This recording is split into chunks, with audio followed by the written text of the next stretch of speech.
네, 안녕하세요. 오늘은 카카오 주식과 그리고 네이버에 대해서도 잠깐 이야기를 할게요. 자, 먼저 첫 번째로는 차트적인 부분을 보도록 하겠습니다. 자, 네이버와 카카오가 지금 굉장히 큰 폭으로 하락을 하고 있잖아요. 그래서 많은 투자자들이 매우 당황스러운 상황이 아닐 수가 없습니다. 나오는데, 매출이 잘 나오는데, 기업 실적도 좋은데, 이 정도까지 주가가 밀리냐? 이제 그런 부분을 생각할 수 있는데요. 먼저 주식을 좀 크게 보면요, 사실 답이 나옵니다. 이 흐름을 한번 보십시오.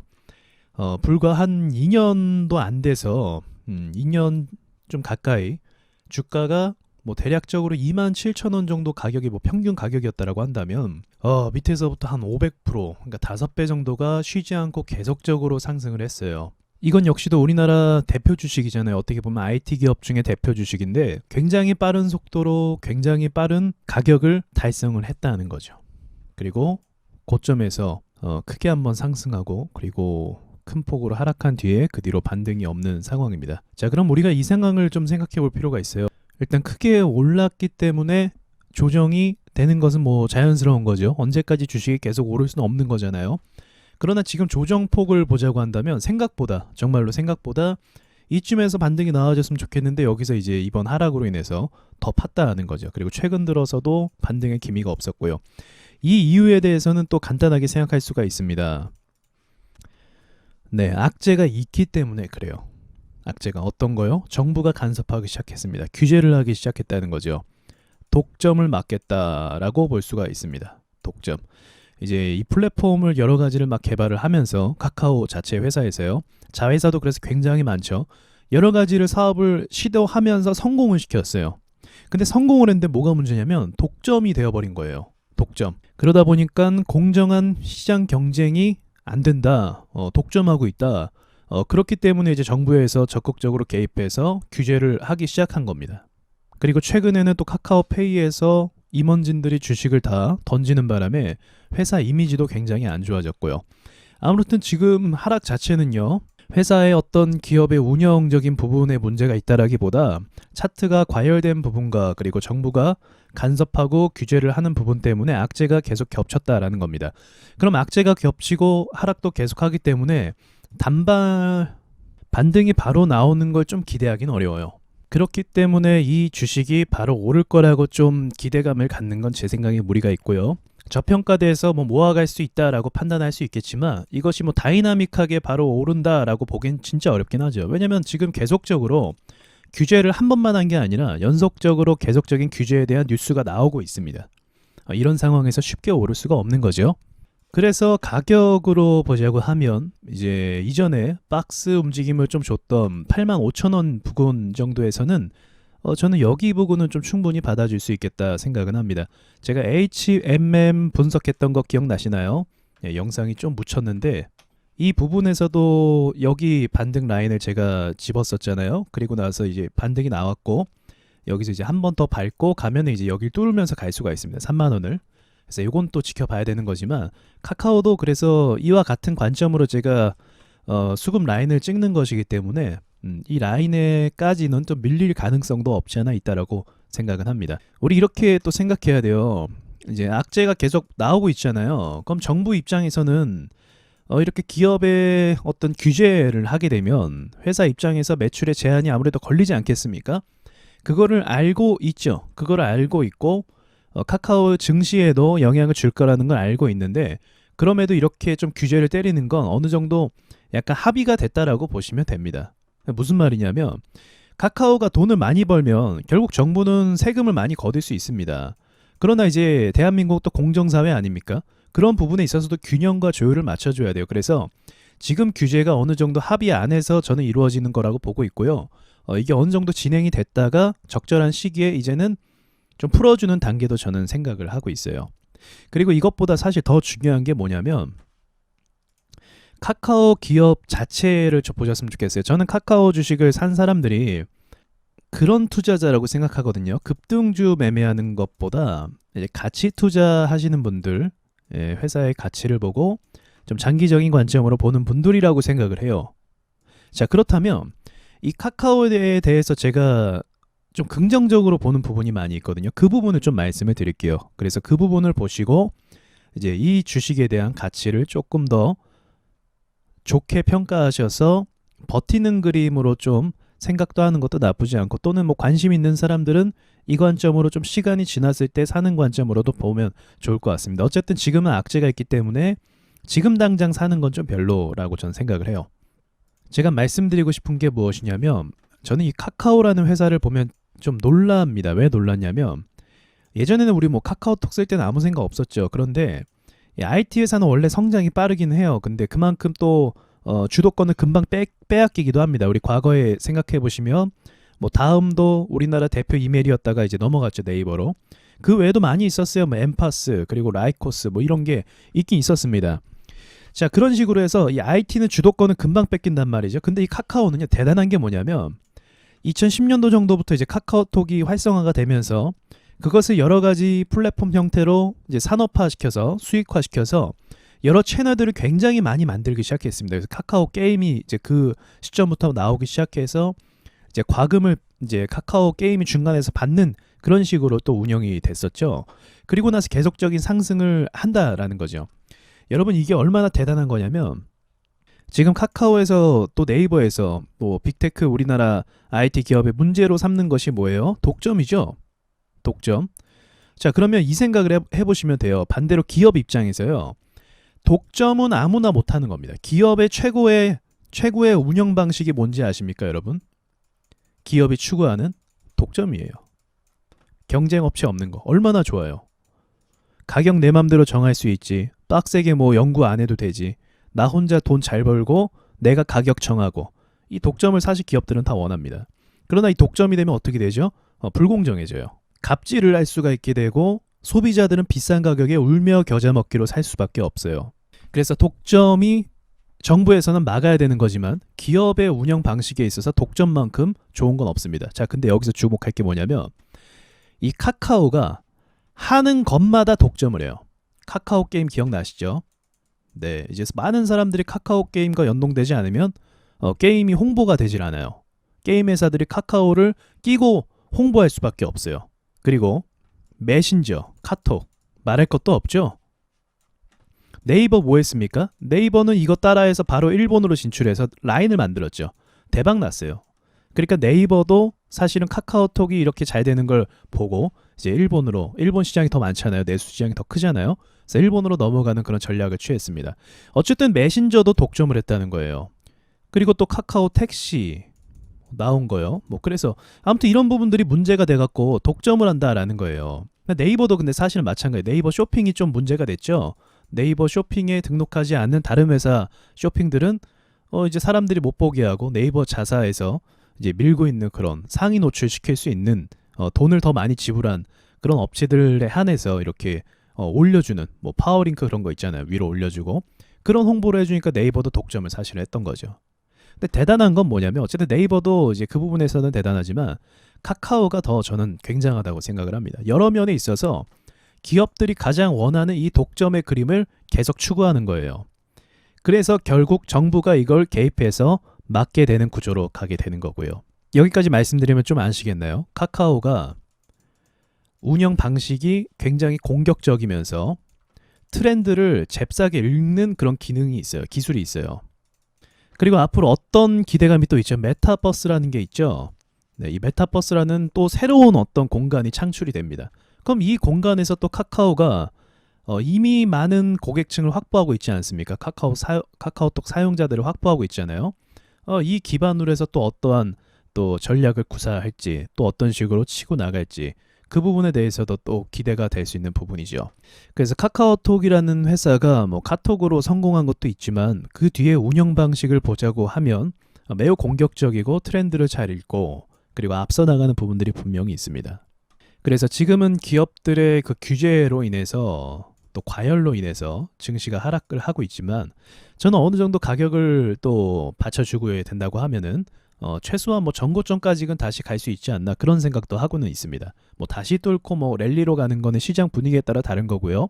일단은 이러한 가치가 또 내재돼 있기 때문에 새로운 뭐 플랫폼이나 새로운 사업 방향이 또 제시가 된다고 하면 또 한번 기대감을 갖고 오를 수도 있지 않나 생각은 하기는 해요. 그러니까 이 매출 상승하는 거 보세요. 좀 소름 돋지 않습니까? 이게 작은 매출도 아니고 계속적으로 자신들의 자신들이 영업이익을 극대화할 수 있는 방법을 알고 가는 겁니다. 이거는 우연이 아니에요. 이건 실력이에요. 그래서 이게 전 그것을 증명한다라고 생각을 하고, 반면에 네이버 같은 경우는 전 반대 입장이에요. 사실은 네이버 같은 경우는 매출이 이제 적은 건 아니죠. 적은 건 아니지만 뭐 대단하게 늘어나거나 그러진 않고 있어요. 그리고 새롭게 어떤 플랫폼을 도입하거나 그런 것이 아니라 네이버는 좀 네이버한테 미안하지만 후퇴하고 있습니다. 일단 검색 시스템이 있죠. 이제 포털 사이트니까요. 처음에 우린 다음을 많이 썼어요. 그죠? 또는 엠파스. 전 엠파스 많이 썼습니다. 근데 이제 네이버라는 이 회사에서 지식인을 만든 거죠. 지식인을 통해서 많은 사람들이 정보가 있는 이 네이버 검색 시스템으로 넘어오게 된 것입니다. 자, 그런데 이제 무슨 일들이 막 생기고 있죠? 지금 상황에서 사람들이 정보 검색을 어디로 하죠?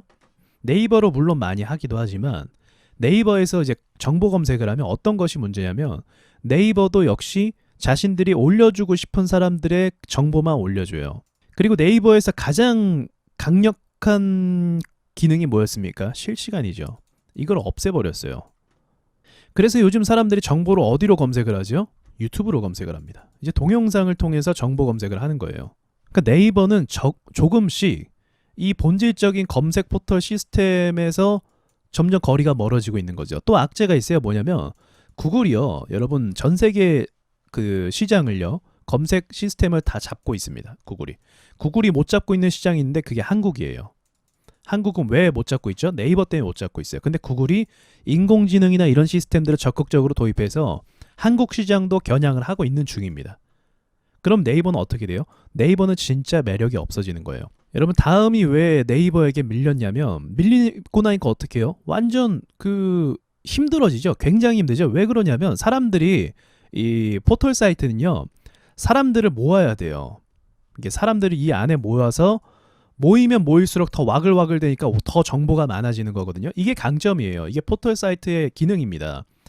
근데 이 주도권을 네이버한테 뺏겼으니까 여기로 사람들이 검색할 필요가 없는 거예요. 검색 자체를. 자료가 없으니까. 그럼 당연히 네이버로 가는 거죠. 그럼 네이버의 근간은 뭐죠? 포털 검색입니다. 글씨 죄송해요.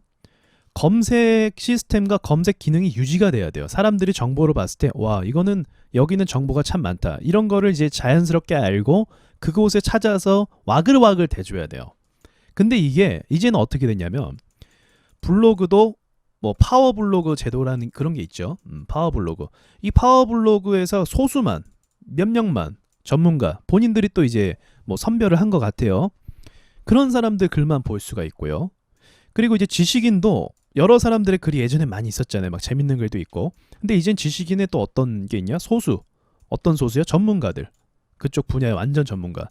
그러니까 이게 무슨 말이냐면 소수의 전문가들만 글을 볼 수 있는 거예요. 글들이. 물론 이제 네이버에서 양질의 정보를 제공하기 위해서 이 시스템을 도입했지만 문제는 뭐냐면 다양성이 이제 사라진 거죠. 소수자들의 그러니까 전문가가 아닌 사람들의 또 다양한 의견을 볼 수 있는 공간이 많이 없어요. 유일하게 하나 남은 게 카페인데 카페도 어떤 카페들만 보입니까? 이제 맘카페. 그쵸? 이런 대표 카페들만 보이는 거예요. 그러니까 또 소수의 카페들 뭐 여러 가지 정보에 있는 것들은 그 틈이 나오지가 않는 겁니다. 정말 어떻게 보면 유명하진 않지만 지식을 잘 갖고 있는 사람이 있을 수도 있잖아요. 유명하진 않아요. 근데 인터넷 활동을 별로 안 할 수도 있단 말이죠. 그 사람이. 근데 그런 사람들의 글이나 이런 소소한 정보들은 찾아볼 수가 없게 된 거죠. 그러니까 네이버가 어떻게 보면 나쁘게 이야기하면 네이버 자체에서 검열한 사람들의 글만 볼 수가 있게 되는 겁니다. 그래서 사람들이 어디로 갔나? 유튜브로 갑니다. 유튜브는 어때요? 유튜브는 정말 다양한 정보들을 볼 수 있고 또 유튜브가 여러분 잘 모르실 수도 있겠지만 이런 기능이 있어요. 유튜브가. 새로운 채널들이 있잖아요. 새로운 채널들. 그럼 새로운 채널들을 한 번씩 이렇게 띄워줘요. 사람들한테. 이해되시죠? 네이버는 이게 없어요. 새로운 사람들 건 절대 안 띄워줘요. 근데 유튜브는 새로운 사람들께 창의적이거나 뭐 약간 반응이 좋다? 그러면 더 많이 띄워줘요. 로직 자체가. 패턴이 그렇게 돼 있더라고요. 그래서 간혹 정말 알지도 못하는 사람이 갑자기 내 채널에 뜰 때가 있어요. 내가 보는 그 홈 화면 있잖아요. 그런 게 뜰 때가 있단 말이에요. 그러니까 유튜브는 그런 것에 있어서 이제 새롭고 재밌고 신선한 그런 것들을 계속적으로 필터를 해줘요. 여러분도 그 이제 유튜브 사용하시니까 보시면 내 취향대로 계속적으로 막 영상이 올라오잖아요. 내가 봤던 거 하면 관련 영상 계속 올라오고 그런 식으로 해준단 말이에요. 밀어준단 말이에요. 그러니까 더 많은 정보들이 모일 수가 있는 거예요. 더 많은 정보들, 유익한 정보들, 괜찮은 정보들. 좀 괜찮지 않으면 사람들이 어떻게 안 봐요. 그럼 유튜브에서도 그걸 인식을 하고 아, 이 채널은 사람들이 안 보는구나. 그렇게 해서 돌리고 다른 것도 이렇게 보여주고 그런 식으로 이제 운영을 하는 거죠. 굉장히 우리 입장에서도 또 유튜브 입장에서도 굉장히 좋은 시스템을 가지고 있는 거죠. 근데 네이버는 실시간도 없앴어. 뉴스 댓글도 보면은 그 랭킹 뉴스 막 그런 거 있긴 한데 뉴스도 뭐 새로운 뉴스가 계속 갈아치우는 그런 뉴스가 나와. 그래서 뭐가 중요한 뉴스인지 몰라요. 뭐가 사람들이 많이 관심 있는 뉴스인지 몰라요. 사람들 댓글도 많이 볼 수가 없고 사람들 생각도 볼 수가 없어요. 또 새로운 뉴스로 또 갈아치우고 그런 식으로 사람들의 모임과 사람들의 떠드는 것들을 다 차단하고 있는 거죠. 그래서 아마 여러분도 많이 느끼실 거예요. 네이버를 이용하면 좀 불편하다라는 느낌 좀 받으실 겁니다. 아, 불편하다. 여러분 제가 얼마 전까지 댓글 막아놓으니까 불편하셨잖아요. 똑같은 거예요. 뭐 다른 사람들의 의견이나 생각이나 그런 것들을 보는 것에 있어서 제한을 둔다는 거죠. 잠깐만, 이거 카카오톡 이야기하는 건데 왜 이렇게 네이버를 제가 이거 네이버 너무 안 좋게 이야기하는데 예, 저 네이버 악감정 있는 건 아니고요.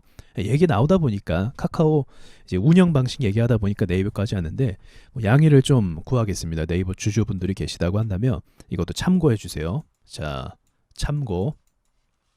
네. 제가 모르는 부분이 있을 수도 있어요. 근데 이제 큰 흐름상으로는 이렇다는 거죠. 제일 악재가 그건 것 같아요. 이제 구글 측에서 한국 시장에 들어오겠다라고 해서 계속적으로 투자를 하고 있거든요. AI 쪽으로. 그래서 요게 좀 가장 큰 문제이고 만약에 포털 검색 있잖아요. 이 포털 검색이라는 게 여러분 무서운 게 뭐냐면 사람들은요. IT 쪽은 금방 움직입니다. 금방 이동해요. 왜 손가락 하나 깠다 가면 끝나요. 예를 들어서 포털을 네이버로 해서 우리 네이버 앱을 깔았잖아요. 근데 예를 들어서 구글이 더 좋아요. 갑자기. 그럼 어떻게 돼요? 손가락 하나 깍딱해서 이거 삭제하고 바로 넘어갈 수가 있어요. 우리가 자동차를 바꾸면 저 자동차가 더 싸고 좋아요. 내가 자동차 A라는 자동차 샀어요. 5천만 원에 샀어요. 예를 들어서. 근데 똑같은 동급의 더 이쁜 차가 4천만 원이에요. B라는 차가 나왔어요. 이거 바꿉니까 그냥? 내일 이걸로 바꿔야겠다. 못하죠. 이 중고차가 되고 뭐 처분해야 되고 또 세금 내야 되고 또 취득세 내야 이런 식으로 되잖아요. 그러니까 어쩔 수 없이 뭐 3년 이렇게 타고 다음 좋은 차 기다리는 거죠. 그래서 못 바꿔요. 이건 그래서 그렇게 안 돼요. 근데 IT는요. 그냥 바꿔요. 게임이 A라는 게임이 있어요. 재밌어요. 계속해요. 근데 B라는 게임이 친구들도 많이 하고 요즘 인기가 많대요. 어떻게 해요? 삭제해요. 일로 넘어가요. IT는 금방 바뀝니다. 그래서 네이버도 지금은 굉장히 우량한 회사고 경영을 잘하고 있고 잘 시스템이 잡혀 있지만 어쨌든 결국 네이버의 본질 자체는 그 포털 검색 시스템이기 때문에 이 부분에 대해서 좀 뭔가 해결책이 나오지 않으면 좀 주도권은 많이 바뀔 수밖에 없습니다. 자, 여튼 카카오 얘기하다가 여기까지 와버렸는데 아무튼 전 카카오를 굉장히 좀 좋게 보고 있습니다. 굉장히 공격적이고 시대를 계속적으로 쫓아갈 수 있고 심지어 독점이라는 그 기업들이 추구하는 거지만 불가능해요. 독점이라는 거를 기업들은 하고 싶지만 이걸 못해요. 어지간한 업종들은 다 이제 레드오션이고 다 경쟁 업체가 있고 또 다른 업체도 있는데 이 카카오는 이 독점을 몇 번이나 했나요? 엄청 많이 독점을 해왔어요. 그래서 이 실적이 이렇게 늘어난 겁니다. 이게 독점의 힘이라고 보시면 돼요. 이런 기능과 이런 능력과 이런 판단이 있는 회사다. 그래서 밀릴 때 만약 가치 투자를 한다고 하면 제가 생각해 놓은 이 가격까지 좀 생각하시고 좀 매수를 담아가는 그런 전략으로 해서 전고점까지 좀 흐름상 보는 게 어떻겠나 생각이 들고요. 근데 이거 회복하려면 아시겠지만 이거 우량주라서 바로 못 가요. 바로 못 가고 한 6개월이든지 뭐 1년이든지 이 정도는 좀 생각하셔야 됩니다. 그러니까 장기 투자 관점으로 어차피 이 종목을 샀기 때문에 그런 식으로 좀 살펴보셔야 돼요. 어쨌든 하락 모멘텀 받은 상황에서 바로 회복하기는 쉽지는 않죠. 300에서 밑으로 내려갔거든요. 그러니까 이제 반등이 좀만 더 조정 나오면 반등도 충분히 잘 나올 거라고 보고 있습니다. 여기까지 말씀드리고 마치도록 하겠습니다. 네이버 싫어하는 거 아니에요? 마치겠습니다.